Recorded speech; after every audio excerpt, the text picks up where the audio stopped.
and this is The Sound of Yoja.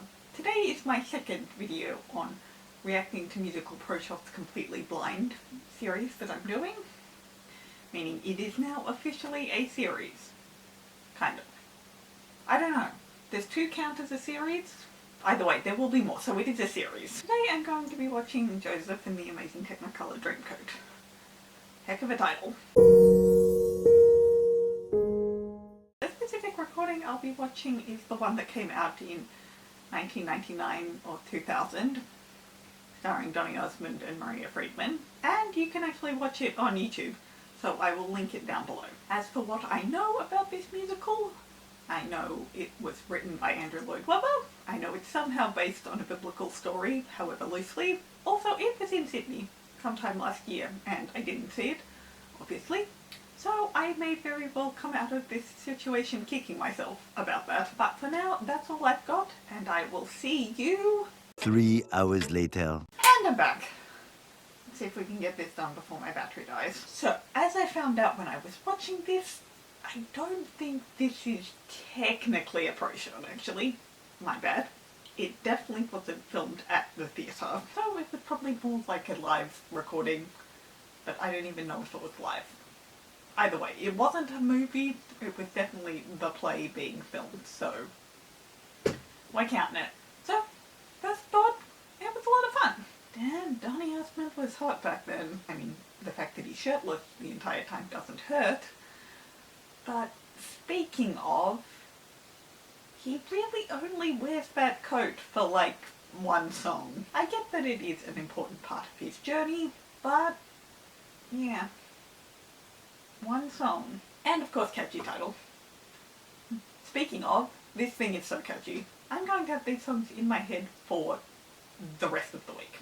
I don't know what I'd consider my favourite at the moment, but definitely the opening couple songs in Act 1 and what I imagine is the final scene for Act 1.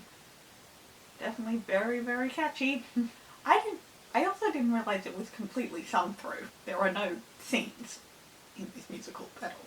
The narrator was really the only thing that kept the storyline going completely through. This song, narrator pops up and tells us what happens. This song, the narrator pops up and tells us what's happening, etc, etc, etc. It's so absolutely ridiculous, but I mean that in a good way. Andrew Lloyd Webber clearly understood how absolutely ridiculous and meta he made this thing, and they lean into that hard. There are moments like this. We've read the book and you come out on top.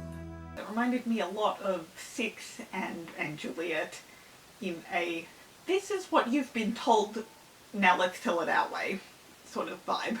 It's definitely aware that this is a story that people already know, and they're just putting their own spin on it. Well, most people know. Building on the ridiculousness is obviously the costumes and the sets. Half of it, mostly Joseph's dad and brothers, seem period appropriate-ish, and then everything else is just complete ridiculousness. There's the bits where it looks like it's the 60s, 70s disco theme. And then you've got this scene, which I swear the very opening reminded me of a 90s music video. Also the Pharaoh is Elvis. I felt the ending seemed a bit rushed. Basically, about an hour into it, the narrator goes, "This is a good place to stop, right?" And I'm thinking, yes, it's a very good place to stop. But then it keeps going for another 20 minutes. Just felt a bit tacked on and anticlimactic. But maybe it's different if you do know the original biblical story, which I do not. This particular recording had the framing device of a school play, which makes sense given the story has a narrator. I don't know if it's that way in the main stage version. I'm guessing not. I'm guessing it's just a you are the audience that the narrator is talking to. But it allowed for a twist at the end of all the cast members being the school faculty. Also, Alex Jennings was in this. He was the butler. I saw him in My Fair Lady. He was excellent. So, as to my question from earlier, am I kicking myself for not seeing this at the theatre last year? No. I'm sure I would have enjoyed it very much the same way I enjoy a lot of musicals that I see.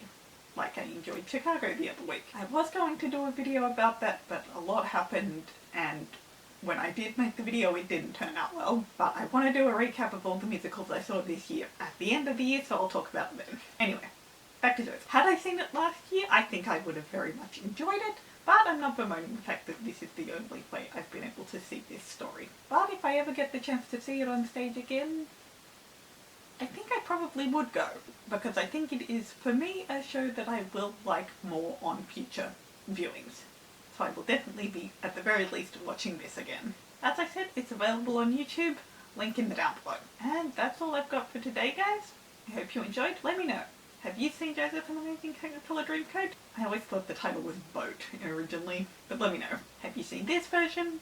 Did you see it on stage? Just general thoughts. Stay safe, guys. Feel free to like and subscribe, and I'll see you in my video next time. So long, farewell!